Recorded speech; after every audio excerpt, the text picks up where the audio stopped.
किसान महापंचायत में आए हुए सभी किसान भाई, मेरे सभी बुजुर्ग सामने बैठे हैं। मैं नाम लेने में समय व्यर्थ नहीं करूंगा और सबसे उम्र से मैं छोटा हूं। सब अपने अपने चीज में एक्सपर्ट है। तिवारी जी खुद लॉयर है, कई स्कीम्स और योजनाओं के जनक रहे हैं, तो वो आंकड़ों के साथ बोलते हैं। हमारे पास वैज्ञानिक है जो अपना एक्सपेरिमेंट बोलते हैं। हमारे पास एक किसान का लड़वैया नेता है जो खेती भी करता है और पत्रकारिता भी करता है, लेकिन वो पत्रकार कम, लड़वैया नेता ज्यादा होने की वजह से उसने अपनी बात कही। मैं एक पत्रकार हूं, दिल्ली में रहता हूं, पूरे देश और विश्व को देखने का प्रयास करता हूं, उसे विश्लेषित करने का प्रयास करता हूं। इसलिए हो सकता है कि मैं जो देख रहा हूं ऊपर से, वो हो सकता है कि यहां बैठे हुए लोग ना देख पाए हो, या मैं जो देख रहा हूं शायद मुझे इतना नजदीक से नहीं दिख रहा है। तो कुछ बातें ऐसी होगी कि जो अभी मेरे पूर्व जिन आदरणीय वक्ताओं ने बोली, हो सकता है कि कुछ चीजों में मैं अपने अलग भी विचार रखूं। मैं ये बार बार मानता हूं कि हम ये क्यों कहे कि सरकार के भरोसे न रहे। क्यों कहे ये हम? सरकार किसके लिए है ये पहले तय करें। चुनाव के टाइम पे कोई राजनीतिक दल किसी उद्योगपति का नाम नहीं लेता। गरीब, आदिवासी, दलित और किसान भाई, इस देश का भूमिपुत्र, अंतिम व्यक्ति, उसके जीवन में बदलाव लाने के लिए मैं सत्ता में आया हूं। मैं सेवा करने के लिए आया हूं, मैं सत्ता भोगने के लिए नहीं आया हूं। ये बात मैं जब से मुझे समझने लगा तब से आज तक मैं सुनते आया हूं। और मेरे जीवन काल में मैं माफी के साथ कहता हूं, मुझे एक माय का लाल नहीं मिला कि जो बोलता है उसके लिए आता है। वो आता है स्वार्थ साधने के लिए, सत्ता का मक्खन खाने के लिए, हम लोगों को लूटने के लिए, और फिर उसके बाद हम पे एहसान जताने के लिए। 75 साल हुए हैं, अमृतकाल चल रहा है। यदि 75 साल के बाद भी हम नहीं समझ पाए तो हमें बोलने का अधिकार ही नहीं है। हमसे ज्यादा मूर्ख इस दुनिया में ढूंढ के नहीं मिलेगा। ये 75 साल से एक ही लॉलीपॉप हम लेके जा रहे हैं, एक ही बात हम सुन रहे हैं। ये सरकार किसी के बाप की नहीं है, ये सरकार 143 करोड़ लोगों के लिए है। और यदि महाराष्ट्र में 8 करोड़ लोग हैं तो महाराष्ट्र की सरकार इस 8 करोड़ लोगों के लिए है। तो इसको मांगना पड़ेगा, गला पकड़ के मांगना पड़ेगा और अधिकारों के लिए छीनना पड़ेगा। ये लोकमान्य तिलक की भूमि है। स्वराज माझा जन्मसिद्ध अधिकार आहे आणि मी तो घेणारच। तो मेरे जीवन में यदि मुझे अच्छा चाहिए, मुझे यदि महंगाई कम चाहिए, मुझे मेरे अनाज को दाम चाहिए, मेरे बेटे को कॉलेज में एडमिशन चाहिए, मेरे माता के लिए अच्छा हॉस्पिटल चाहिए, तो मुझे लेना ही पड़ेगा। चाहे गला पकड़ के लेना पड़े या चाहे उनके पॉकेट से खींच के लेना पड़े। जब तक इस लड़वैया वृत्ति में तुम नहीं आओगे तब तक भिखारी बन के इस देश में जीते रहोगे। 6,000 रुपए की सम्मान निधि, प्रधानमंत्री को शर्म आनी चाहिए, लेकिन ये निर्लज्जता का अमृतकाल है। इतने निर्लज्ज है। मैं आह्वान करता हूं, पूरे पार्लियामेंट के सांसद सदस्यों के आह्वान करता हूं, 500 रुपए महीने में 2 टाइम की चाय पी के दिखाइए मुझे। जीवन भर के लिए आपके घर में कुक बन के काम करूंगा।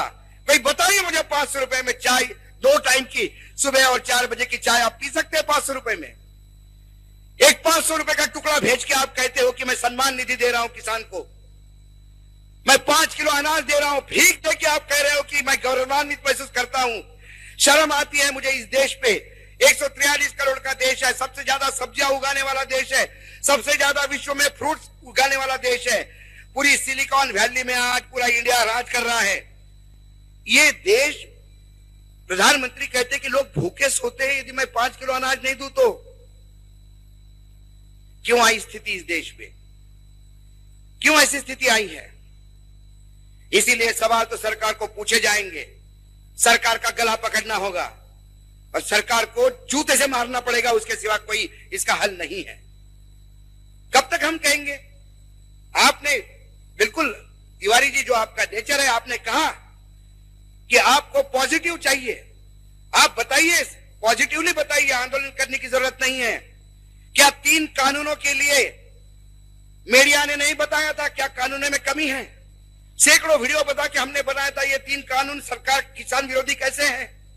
क्या किसानों के डेलीगेट नहीं गए हैं? क्या 18 मीटिंग्स हुई है एग्रीकल्चर मिनिस्टर से? क्या इस 18 मीटिंग में किसान नेताओं ने बताया नहीं कि ये 3 कानून कितने बुरे हैं? इसके बाद भी 3 कानून क्यों नहीं बदले? क्यों 1 साल तक, 1.5 साल तक आंदोलन करना पड़ा? क्यों दिल्ली को जाम करना पड़ा? क्यों 700 किसानों को शहीद होना पड़ा? और जब कानून वापस लिए तो माफ कीजिएगा, 700 किसानों के शहादत पे नहीं हुए। जो आदमी निर्लज्जता से अमानवीय शब्द निकालता है, मेरे लिए मरे क्या, जो ये बात कहता है, तो कल देश भी कहेगा कि आप हमारे लिए प्राइम मिनिस्टर बने क्या? आप अडानी के लिए बनी है, उसी को वोट मांगे। हमारे दरवाजे पे आके भाई और बहनों कहने का अधिकार नहीं तुमको। ये बोलने की ताकत होनी चाहिए। जब उत्तर प्रदेश के चुनाव आए तो उस चुनाव के हार का डर था, जो इन्होंने 3 कानून वापस लिए। ये डर है। इस सरकार को, वो एक कहावत है हिंदी में, बातों के भूत लातों से नहीं मानते। और लात मारने के लिए वर्तमान प्रजातंत्र में, लोकशाही में, आपको सीधा चुनाव का सहारा लेना होगा। जब इन्हें समझ में आता है कि ये सत्ता से बाहर जाएंगे, तब इनकी अकल ठिकाने आती है, तब इनको समझ में आता है। हम 5 साल में एक बार वो आते हैं, हमको मूर्ख बनाते हैं, हम खुद मूर्ख बनने पे तालियां बजाते हैं और फिर उसके बाद 5 साल तक रोते हैं कि हमारे साथ ऐसा क्यों हो रहा है। क्या गरज है एमएसपी की? क्यों एमएसपी चाहिए? नहीं चाहिए किसानों के एमएसपी, नहीं चाहिए किसानों को सब्सिडी, नहीं चाहिए किसानों को कोई भी मदद। अरे जो धरती का सीना चीर के अपनी मेहनत के कमाई से पूरे देश को खाना खिलाता होगा, उसको एहसान नहीं चाहिए। लेकिन उसको रास्ते दीजिए, उसको बिजली दीजिए, उसको पानी दीजिए, उसको भंडारण की व्यवस्था दीजिए। और किसान मेरा भाई है, मैं किसान का बेटा हूं, ये समझ के आयात निर्यात की योजना बनाइए। इस देश के किसान किसी चीज के लिए मोहताज नहीं है। लेकिन हम टुकड़ों पे जीते हैं। 1500 रुपए एक महिला को दिया जाता है तो हम महिमा मंडन होते हैं कि लाडली बहना, लाडली बहना। बहन ने भाई की कॉलर पकड़ के पूछ लेना चाहिए, 1500 रुपए दे रहा है, गैस के सिलेंडर में 2000 रुपए मेरे से वसूल रहा है और मुझे 1500 रुपए दे रहा है। आज मेरी खाने की थाली सुकुड़ रही है, पूरे पैसे उसमें जा रहे हैं, मुझे 1500 रुपए दे रहा है। बेटे की किताबें खरीदने जाओ तो रेट क्या हो गए समझ भी नहीं सकते। 3 बार विचार करता है आदमी, 2 नोटबुक लाऊं कि 1 नोटबुक लाऊं। उस 1500 रुपए दे रहा है। और 1500 रुपए कोई एकनाथ शिंदे, कोई देवेंद्र फडणवीस और कोई अजित पवार प्रॉपर्टी बेच के नहीं दे रहा है। इनकी प्रॉपर्टियां बस सेफ है। ये इस पॉकेट से ले रहे हैं और उस पॉकेट से डाल रहे हैं और कुछ नहीं कर रहे हैं। आपको 1500 रुपए महीने के देने के लिए 15,000 रुपए आपसे वसूल रहे हैं, जिसमें बाकी मलिदा ये खा रहे हैं। इसको ध्यान में रखना होगा। किस चाहिए कभी आज हमारी महिलाएं, तो मैं तो ग्रामीण परिवार से आया हूं और मध्यम वर्गीय, मेरे पिताजी प्राइमरी टीचर थे, शिक्षक थे।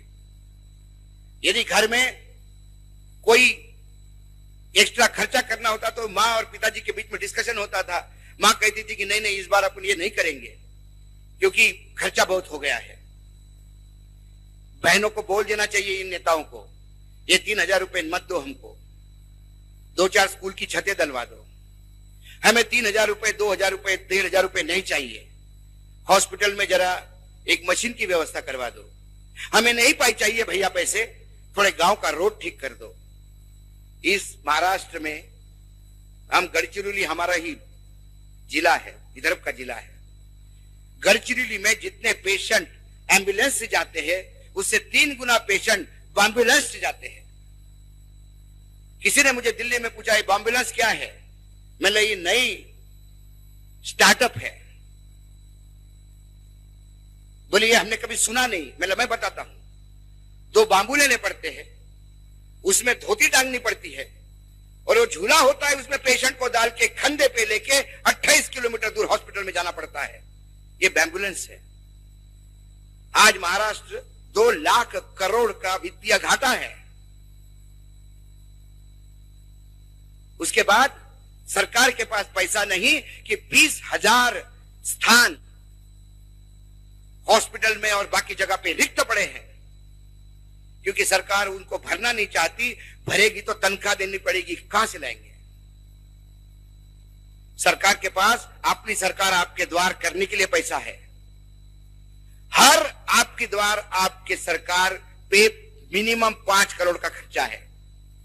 टेंट लगाना, स्टेज लगाना, माइक सिस्टम लगाना, लोगों को लाना, लोगों को खाने की व्यवस्था करना। किस लिए? सिर्फ तीनों, 2 उप मुख्यमंत्री और 1 मुख्यमंत्री एक दूसरे को सहारा देते हैं कि देखो लोग आए हैं सुनने, बहुत लोग आए हैं, हम पॉपुलर हैं, लोगों में हम लोकप्रिय हैं, अगला चुनाव हम जीतने वाले हैं। अजित पवार तो बहुत दिनों से वित्त मंत्री थे।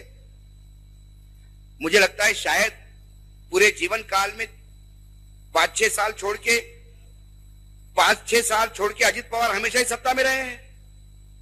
कभी इधर से नहीं तो कभी उधर से। अजित पवार को अपनी बहन की याद क्यों नहीं आई इतने साल तक? सवाल यह है, क्या छोटी बहन से जूता खाने के बाद ही बारामती में पता पड़ा है कि बहन क्या होती है? इसलिए बहन की याद आई है। यह रिश्वत है। ये 1,500 रुपए चुनाव तक की रिश्वत है।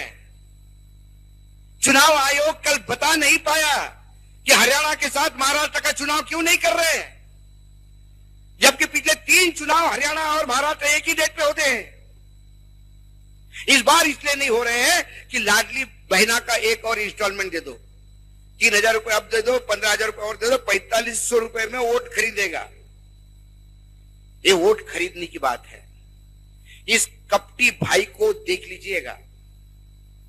ये शकुनी मामा है अपने बच्चे का, ये कंस मामा है आपके बेटे का, जो आपके बेटे के भविष्य पे प्रश्न चिन्ह लगा रहा है, जो आपके बेटे को रास्ते पे उतार रहा है, आपके बेटे को शिक्षा के अधिकार से वंचित कर रहा है। ये शकुनी और कंस मामा है। इनका इस समय है जाने का। इसलिए मैं कहता हूं कि इनको एक ही चोट समझ में आती है, और वो चोट है वोट की। इनको रास्ते पे ले आओगे, हम अपने आप अपना रास्ता हमें मिलेगा। केसीआर का उदाहरण, अभी तिवारी जी कह रहे थे कि वाटर लिफ्टिंग का प्रोजेक्ट है। केसीआर ने किया। तेलंगाना के एक छोर से पूरा पानी ला के ऊपर से फिर तेलंगाना को दिया। 24 घंटा पानी मिलता है तेलंगाना के किसान को, पीने को, इंडस्ट्री को। 24 घंटा 24 घंटा बिजली है और पानी का कोई चार्ज नहीं। ये उपमहाद्वीप है, यहां इतना पानी बरसता है कि हम चाहे तो पानी एक्सपोर्ट करें किसी देश को, लेकिन जो कुदरत देती है उसको संभालने की औकात नहीं है। नए डैम बनाने की बात करते हैं। महाराष्ट्र में जितने डैम है उसमें से एक भी तालाब मतलब डैम, हम बोलते कि फुल कैपेसिटी भर गया। अरे साहब, फुल कैपेसिटी नहीं हो गया, उसमें इतना गाल वो मट्टी इकट्ठा हो गई है कि वैसे ही वो आधे पे आ गया है। इसीलिए डैम ओवरफ्लो हो गए, 3 महीने बाद टैंकर चलते हैं। तो फिर डैम का पानी गया कहां? क्योंकि डैम में आधी कैपेसिटी तो मिट्टी ने ले ली। जब से डैम बने तब से डैम का क्लीनिंग नहीं हुआ अभी तक। जो पूरे विश्व में होता है इस देश में नहीं होता। हम बार बार रोते हैं कि मुझे एक बात तो अच्छी लगी कि यदि व्यापारी रतन टाटा और टाटा ग्रुप के पास पैसों की कमी नहीं है,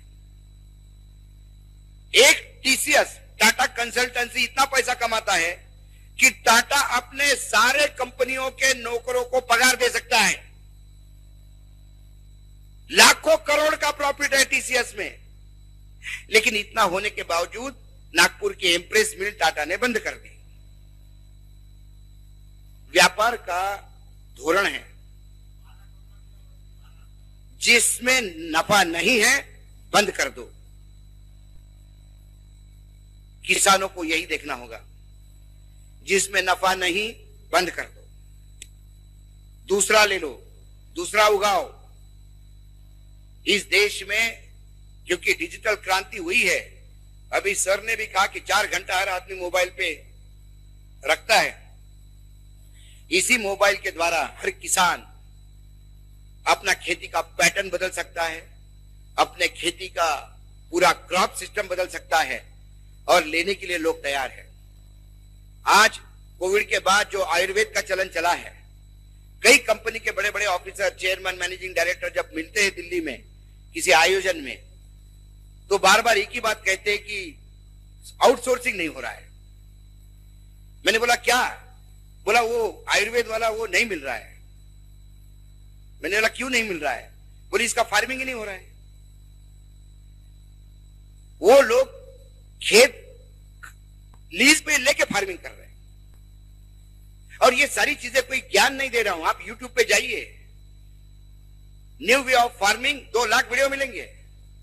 आप जाके बोलिए कि मुझे मेडिसिनल प्लांट लगाना है, आपको इतने मिलेंगे कि आप सोच भी नहीं सकते। लेकिन फिर भेड़ चाल नहीं होनी चाहिए। एक ने बीच में एक केरल में रबर प्लांटेशन था, उसकी कहानी बताता हूं मैं, एग्रीकल्चर कैसा स्पॉइल होता है। किसी ने वहां एक मेडिसिन में एक एसेंस लगना था, एक केमिकल, वो प्लांट से आता था। उसने प्लांटेशन उसका शुरू किया। गांव में पता पड़ा इसको बहुत पैसे मिल गए, उनने अपना रबर प्लांटेशन साफ करके वो लगाया। ऐसा करते करते आधा रबर प्लांटेशन खत्म हो गया केरल से।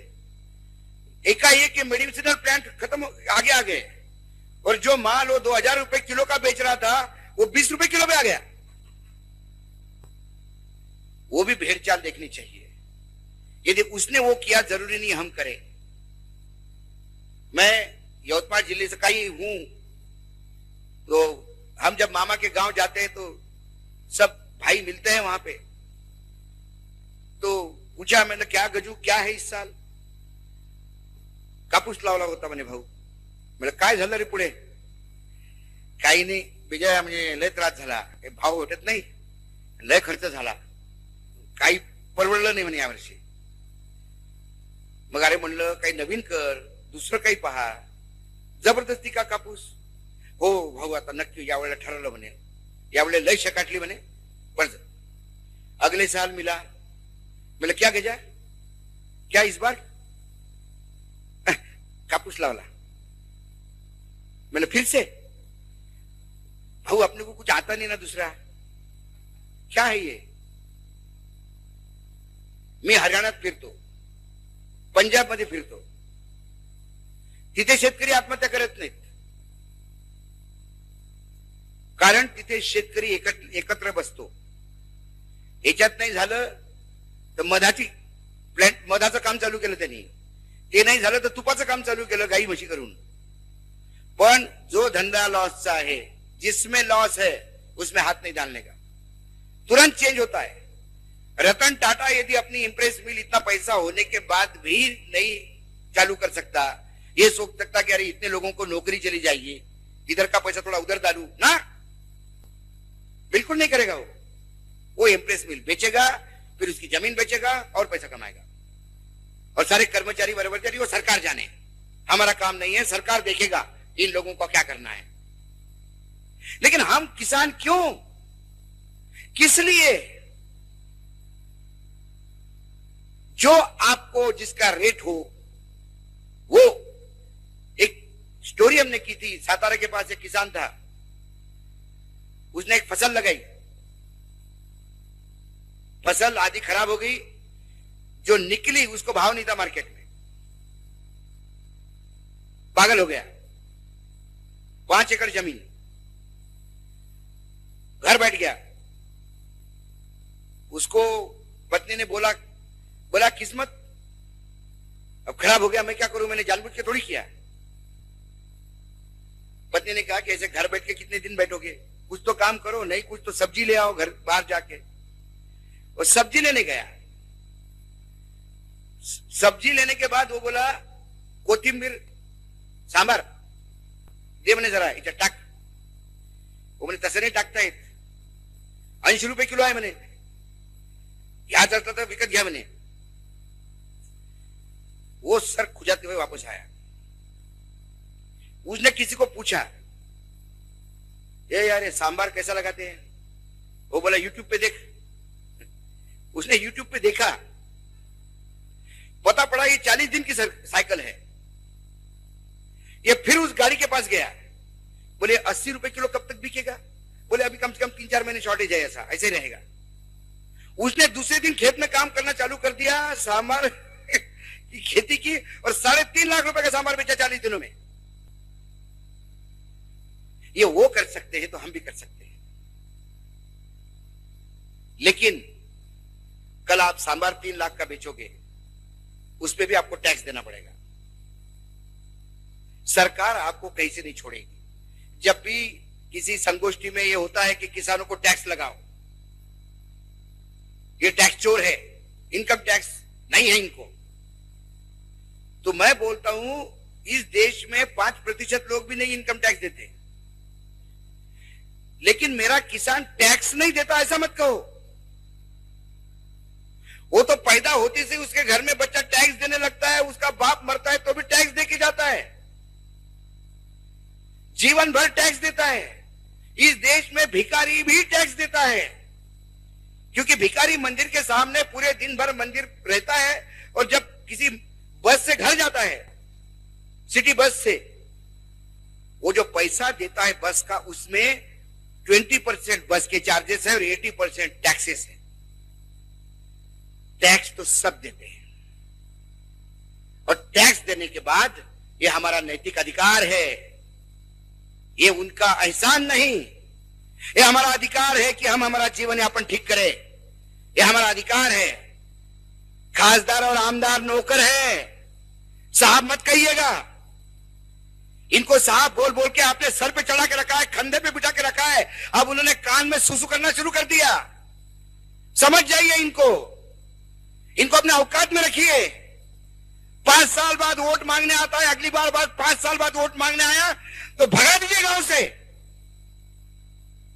5 साल में तूने और क्या किया मेरे लिए? मैंने वो एक कॉलेज खोला, तू छोड़, मेरे गांव के लिए क्या किया ये पहले बता। मुझे तेरे जिले से कोई मतलब नहीं, तू मेरे लिए गांव के लिए करेगा, ये मेरे लिए महत्वपूर्ण है। गाव बंदी करा या नेत्यांना, यांचे डोळे उघडतील। पण जो माणूस आपल्या खांद्यावर बसून आपल्या कानात सुसू करते त्याला आपण चहा पाजतो। ते आला की अरे साहेब आले, साहेब आले, साहेब आले, खासदार साहेब बसा बसा। आणि काय भाऊ, मग फोटो घेतो, भाऊले आपण पोहे करून, आपण 2च प्लेट पोहे करायला सांगतो घरी, कारण बायको म्हणते पोहे नाही, 2 प्लेट शिवाय जास्त होणार नाही। सगळा गाव पाहत असते, तो खासदार माजलेला असा पोहे खाऊन पुन्हा तुम्हाला टाटा करून जाते, तुमच्यासाठी काहीच करत नाही। तुमच्या खासदाराला विचारा, यवतमाळ जिल्ह्यातल्या सगळ्या खासदारांनी आमदारांना विचारा, शेतकऱ्यांबद्दल किती प्रश्न हाऊस मध्ये टाकले, विचारा किती वेळा तुम्ही प्रश्न उपस्थित केले शेतकऱ्यांचे।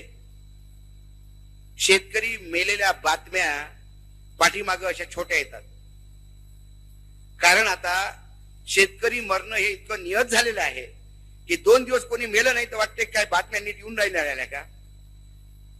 अजून 2 दिवस झाले एकाच्या मेल्याचं आलं नाहीये। या एका वर्षात एका दिवसाचा 6 लोक एका दिवसाचा ऍव्हरेज आहे। एका दिवसात 6 शेतकरी आत्महत्या महाराष्ट्रात, आणि आपण नुसते आकडेवारी, ज्याचा आयपीएलचा स्कोर आहे, मेल्यावर मग सरकार म्हणते अनुदान द्या, कलेक्टर म्हणते नाही ते दारू पिऊन मेला, कारण त्या कलेक्टरला वाटते महासीआर बेकार होईल, सोडबा कलेक्टरने त्याने असं दारू पिऊन म्हणलं तर त्याच्या तोंडात दारू पाजा। मग ये आपको उठना पड़ेगा, करना पड़ेगा। हमने आपने कहा कि एग्रीमेंट हो गया, मैं इतिहास में नहीं जाता तिवारी जी, माफ कीजिएगा, जो इतिहास हो गया हो गया। जिन लोगों ने गलतियां की 1857 की गलती 2024 का आदमी नहीं भुगतेगा। आज हमारा समय है, हमारे बच्चों का भविष्य है, उसके लिए छोटे राज्य अनिवार्य है। आप हरियाणा में जाके देखिए, आप उत्तराखंड में जाके देखिए, झारखंड में जाके देखिए, तेलंगाना में जाके देखिए। ये तेलंगाना क्या था? तेलंगाना होने के पहले सूखा, पानी नहीं, बिजली नहीं।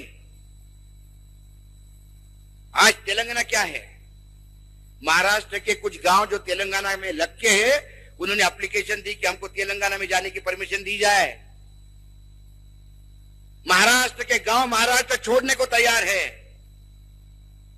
क्योंकि पानी बिजली की तो गारंटी है। मेरी जब केसीआर से बात हुई तो उन्होंने कहा कि आपके अड़ोस पड़ोस के जो गांव है हमको लग के तेलंगाना के, वो हमारी बिजली और पानी चोरी कर लेते हैं। मेरे पास कंप्लेंट आई तो मैंने कहा, बोले वो भी तो हमारे भाई है, करने दो। ले लेके कितना लेके जा रहे होंगे, कितनी बिजली? एक मुख्यमंत्री मुझे कह रहा था और मैं शर्म से नीचे मुंडी करके खड़ा था, क्योंकि मैं भी यवतमाल जिले का हूं, आगे नांदेड़ और आदिलाबाद लग के है। क्यों ये हमारे नेता कहते हैं हमको मुख्यमंत्री भी मिला, सबसे ज्यादा मुख्यमंत्री हमको मिले। वसंतराव नाइक 3 टर्म 4 टर्म, सुधाकर नाइक आ गए, फिर देवेंद्र फडणवीस आ गए। क्या किया इन लोगों ने महाराष्ट्र के लिए? नागपुर में फ्लाईओवर करने से महाराष्ट्र नहीं बनता। महाराष्ट्र बनता है गडचिरोली में रोड है कि नहीं। महाराष्ट्र गडचिरोली में रहता है, महाराष्ट्र दिग्रस दारवा में रहता है। महाराष्ट्र मात्र नागपुर और अमरावती में नहीं रहता। वहां 2 फ्लाईओवर दे दोगे और आप तालियां बजाओगे। किसानों के मौत पे कोई बोलने को तैयार नहीं है। क्यों नहीं है भाई? शर्म आती है? आणि मेल्यावर मग भेटायला येते, जोड्यानं मारलं पाहिजे भेटायला आल्यावर। तुमच्यामुळे मेला, मर्डर केस चालू आहे याच्यावर। जब तक आप सवाल नहीं पूछोगे खासदार आमदार को, तब तक हे माजलेले कुत्रे आहेत, हे नेहमी चावत राहतील, भुंकत राहतील। याच्या ढुंगणावर काढायचा दनादन सटके पडल्याशिवाय याला कळणार नाही की आपण आता आपल्याला काम रखवालीचं आहे ते केलं पाहिजे। आपण मी इतके डिबेट पाहतो, कारण सगळं लाइव है आजकल, सब लाइव चल रहा है आजकल। सारे डिबेट में देखता हूं, मुझे कोई एक बच्चू कडू और 1-2 छोड़ के बाकी मुझे कोई किसान विदर्भ का तो कोई मुर्दार बोलते हुए दिखता नहीं मुझे। तो विदर्भ के आमदार क्या करते हैं? हाउस में जाते, हजेरी लगाते, भत्ता लेते और उसके बाद इस मंत्री के कमरे से उस कंट्री में ये 2 ट्रांसफर, याचं हे करून द्या, त्याचं ते करून द्या, त्याचं ते करून द्या, हे 4 ऍडमिशन, 2 शाळा। ऐसा क्या धंधा करते ये लोग? मैं हमेशा कहता हूं कि कोई भी खासदार और आमदार चुनाव लड़ता है, एफिडेविट देता है मेरे पास क्या क्या है, 5 साल में फिर चुनाव लड़ता है, फिर एफिडेविट देता है। तिवारी जी 16 गुना चीजें बढ़ती है। मैंने पूरी स्टोरी की थी एक दिन, किस किस आमदार और किस किस खासदार का कितना 5 साल में क्या किया। मैंने कहा IIM अहमदाबाद में जो लेक्चरर है उनको भगाओ, इनको भेजो भाई। ये लोगों को बताएंगे कि 5 साल में क्या काम करना पड़ता है कि तुम्हारी प्रॉपर्टी 16 गुना बढ़ती है। देश का नागरिक 16 गुना, यहां सब बैठे हुए कोई नहीं चाहता कि भाई 16 गुना मेरी प्रॉपर्टी नहीं बढ़े, 6 गुना ही बढ़ने दे। 10 का रिबेट दिया। यहां आदमी प्रतिदिन नीचे जा रहा है, प्रतिदिन नीचे जा रहा है। इसलिए ये सिर्फ किसान की समस्या नहीं है, विदर्भ की हर समस्या, आपने सही कहा, सिर्फ नहीं है और ये सोशल भी नहीं है। मैं इसको सोशल इसलिए नहीं मानता क्योंकि करने वाला शर्मसार है। एक दिन एक डिबेट में किसी ने कहा कि you represent Yavatmal, you come from Yavatmal, it is not shameful that so many people are committing। मैंने बोला no, they are the people with the shame। मेरे जिले के लोग आत्मसम्मान से जीते हैं। जो आदमी अपने दरवाजे पे पैसा मांगने आता है, शर्मसार होकर करता है, वो मोदी जी जैसा निर्लज्ज नहीं है कि एक वादा करने के बाद बिना निभाए फिर 5 साल बाद आता है मांगने। वो विजय माल्या जैसा निर्लज्ज नहीं है कि कर्जा लेके लंदन भाग जाता है। वो अडानी अंबानी जैसा निर्लज्ज नहीं है जो कर्जा माफ करवाता है। अरे उसको शर्म आती है, उसके आंखों में शर्म है। जो नहीं करते वो निर्लज्ज होंगे। Don't blame my people. Shameless तो वो है जो सहन कर रहे हैं। शेमलेस तो वो है जिनको होती देखने के बाद भी चुप रहते हैं। नपुंसक और नामर्द है। आग नहीं लगती सीने में कि मेरे गांव का आदमी मर गया है। अरे गांव में किसी की गाय भी मर जाती है तो पूरा गांव रात को खाना नहीं खाता। कहां गई हमारी विदर्भ की संस्कृति? एक समय था विदर्भ में लोग लड़की नहीं देते थे, मतलब विदर्भ में लड़की देते थे, पश्चिम महाराष्ट्र में लड़की नहीं देते थे, बोले भूखे मंगों का प्रदेश है वो। और आज विदर्भ में कोई लड़की देने को तैयार नहीं, क्योंकि बोलते करता है। हमें लड़ना होगा, हमें एकजुट होना होगा। दूसरे के घर में आग लग गई इसलिए घर में मत बैठो, कुछ सीखो। पंजाब के, हरियाणा के, उत्तर प्रदेश के किसानों से सीखो। 2 सेकंड के अंदर एक कॉल में लाखों लोग इकट्ठा होते हैं, इसलिए उनकी मांगे भी मनवाई जाती है। वो गन्ने का बकाया भी वसूल करते हैं और चुनाव के समय जूते भी मारते हैं नेताओं को। नेता डरते हैं गांव में जाने के पहले खाप पंचायत में जाते हैं कि हमारा एक रैली करना है, आप परमिशन दो। और खाप पंचायत कोई नहीं है, ये जो किसान पंचायत है वैसी ही खाप पंचायत है। उन्होंने अपने आप को इतना मजबूत किया। हमें मजबूत करने का समय है। नहीं तो पड़ोसी के घर में मर गया, मेरे को क्या पड़ता पड़ा। अरे वो पड़ोसी के घर में मौत आ गई, तुम्हारे घर में आने में टाइम नहीं लगेगा। वहां की आग तुम्हारे घर में आने में कुछ नहीं लगेगा। और जब तुम्हारा घर जलने लगेगा तो पानी फेंकने वाला कोई नहीं होगा। तुमने उसकी मदद नहीं की, तुम्हारा पड़ोसी तुम्हारी मदद नहीं करेगा। इसलिए हमें बोलना है। चलो ठीक है, कई राजनीतिक दल कहते हैं कि इनको अलग विदर्भ नहीं देना है, मत दो, लेकिन विदर्भ के लिए तुम क्या दे रहे हो ये बताओ। नए राज्य की खुमखुमी नहीं है। प्रकाश पोरे को मुख्यमंत्री नहीं बनना है, हम में से किसी को मंत्री नहीं बनना है। हम विदर्भ राज्य इसलिए मांग रहे हैं कि तुम हमारे को मूर्ख बनाते आ रहे हो सालों से। अब वो धंधा बंद करो मूर्ख बनाने का। हमें विदर्भ राज्य चाहिए। एक मैं डिबेट में था एबीपी पे, उसने कहा कि विदर्भ लेके क्या करोगे, मुंबई ये सब है, ये सब पैसा लाता है इसलिए विदर्भ को कुछ मिलता है। विदर्भ अलग हो गया तो भूखे मरोगे। मतलब खुशी होगी, उस मरने में भी खुशी होगी कि मेरे अपने राज्य में मरा हूं। यदि मुझे मरना ही है तो मेरे राज्य में क्यों नहीं? आज कर रहा हूं तो तुम्हारे राज्य में क्यों करूं? और मैं तुम्हारा इसलिए बोल रहा हूं कि तुमने मुंबई, पुणे, पश्चिम महाराष्ट्र सबका भला किया। मराठवाड़ा और महाराष्ट्र ने क्या, विदर्भ ने क्या किया था जो तुम हमेशा बेवकूफ बनाते हो? 17,000 करोड़ का घपला, उसमें कितने विदर्भ के प्रोजेक्ट हैं भाऊ? वो 17,000 करोड़ रुपए मिलते तो क्या होता? क्या विदर्भ का नंदनवन नहीं होता? क्या विदर्भ का किसान इरिगेशन की जमीन नहीं जोतना चाहता? क्या विदर्भ का किसान मूर्ख है?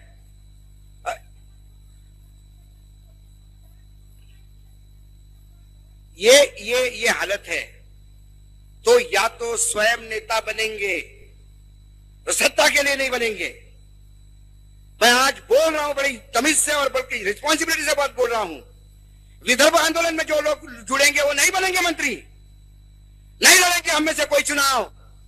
हम चुनाव लड़वाएंगे, गांव गांव में प्रतिभा ढूंढेंगे।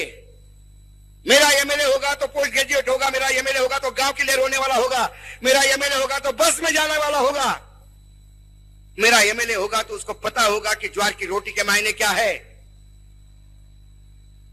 हम वो विदर्भ चाहते हैं और वो संकल्पना हो सकती है। एकता चाहिए, इसमें आग चाहिए। मात्र इनको मेमोरेंडम देने से कुछ नहीं होता। ये फूटा हुआ घड़ा है, कितना भी पानी डालो इनको कुछ नहीं होता। और ये इससे ज्यादा निर्लज्ज आपने नहीं देखे होंगे। 2019 के चुनाव में तिवारी जी आप ही ने आयोजित किया था चाय पे चर्चा। तभी इसी यवतमाल जिले में मेरे भाई मैं ऐसा करूंगा, इतनी मंडी बनाऊंगा। क्या हुआ? मेरे जैसा आदमी होता तो फिर से यवतमाल जिले का रुख भी नहीं करता। फिर वो निर्लज्ज आके फिर मूर्ख बना के गया। और फिर हम तालियां बजाते हैं। सवाल पूछने चाहिए। ए बस कर, बहुत हो गया, पिछले बार बोला उसका क्या ही, पहले इसका हिसाब दे, बाद में बात कर। नहीं, अपन 2027 में 2047 में विकसित भारत होगा। अबे छोड़ 2047, किसने देखा? 2024 की बात कर, अभी 6 महीने बाकी है। 2024 की बात कर, इसमें तू क्या करेगा? सपने मत दिखा। ये राजनीति के मनमोहन देसाई है। मनमोहन देसाई की पिक्चरें आपने देखी होगी। 4 भाई रहते, 2-4 खो जाते, मां को मिलते, इसका वो कभी जो हो नहीं सकता जीवन में वो दिखा देता है आदमी। हमारे नरेंद्र मोदी जी यही करते हैं, एक नाशा अजित पवार यही करता है, सिर्फ सपने घुमा के आता है। एक बार आपको सपने दिखा दिए, गांव में बाइस्कोप होता था पुराने जमाने में, त्याचं पाहायला की डोळ्यातून त्याचे पिक्चर दाखवे, आपण हवायो ताजमहाल आला म्हणजे ताजमहाल, हो बाबा ताजमहाल, ते ताजमहाल पाहून आपण खुशी होतो आणि घरी जाऊन आपल्या झोपड्यात पाणी गळतं, आपल्याला माहित नसते। अब हमको किसी का ताजमहल नहीं देखना, मेरे को मेरा झोपड़ा रिपेयर करना है, और वो झोपड़ा रिपेयर करने के लिए हमें अपने आप को संभालना होगा। कोई किसी के मदद को ले नहीं आएगा। ये जितने भी आते हैं चुनाव के टाइम से 10 बात करेंगे, जब इसको घेराव करोगे तो बड़ी बड़ी बातें करेंगे। 2-4 नेता ज्यादा एग्रेसिव बोलते हैं, 2-4 आर्टिकल ज्यादा लिख लेंगे। अखबार के मालिक भी है प्रकाश जी, तो प्रकाश जी को बुला के चाय पिलाएंगे, रात को खाना खाते प्रकाश जी कहीं बैठे ये भी बात करेंगे, लेकिन वो उस बात पे नहीं जाएंगे जिस बात के लिए प्रकाश जी आर्टिकल लिख रहे हैं, उस बात के लिए नहीं जाएंगे जिस बात के लिए अशोक वानखड़े वीडियो बना रहा है या बोल रहा है, उस बात पे नहीं जाएंगे। वो तमाम गोल गोल घुमाएंगे, क्योंकि उनको भी ऐसा ही करना चाहिए। जामुनराव धोटे को किसने बनाया ये छोड़ दीजिए, लेकिन जामुनराव धोटे एक आग तो था, ये मान लीजिए, आग तो था। उस जामुनराव धोटे को भी बंबई में जाके काम पे लगा दिया है, और आसमान के साक्षी रख के समुद्र के सामने उन्हें शादी कर ली। और जामुनराव धोटे जिसके लिए हम बचपन में आवाज लगाते थे, वारे शेर आया शेर, बिल्ली बन के बेचारी की मौत हो गई।